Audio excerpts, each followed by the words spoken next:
These are the Garfunkels. They just tied the knot and are looking for the perfect home. Before now, the Garfunkels had only lived with their parents, survived dorm life for 4 years, and leased a one-bedroom dump from that shifty landlord.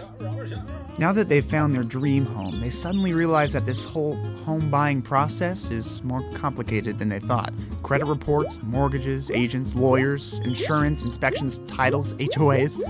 That's a lot of transactions. Too many for them to keep up with by themselves. It's enough to make you want to go back to the days of bartering goods and services. But the problem with that is there's no safeguards to ensure that everyone keeps to their agreements. Well, that's where Escrow comes in. What is Escrow, you ask? Escrow's like the hub of a wheel that brings all of the parties together in a transaction.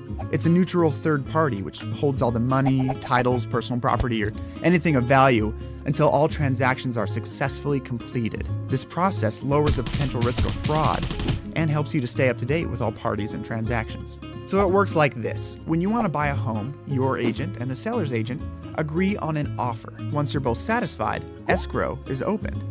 Now this means that an escrow company receives all of the necessary information regarding your transaction.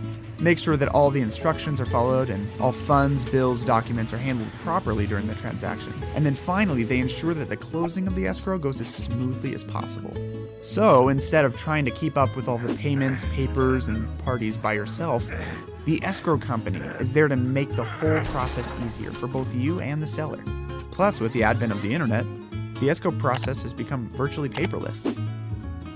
Okay, so back to the Garfunkels. It's time for them to buy that new home, and now that they know a little bit more about escrow, they can feel relieved that they'll finally have a place that they can call their own. Now, if they could only find a mediator between them and their new neighbors,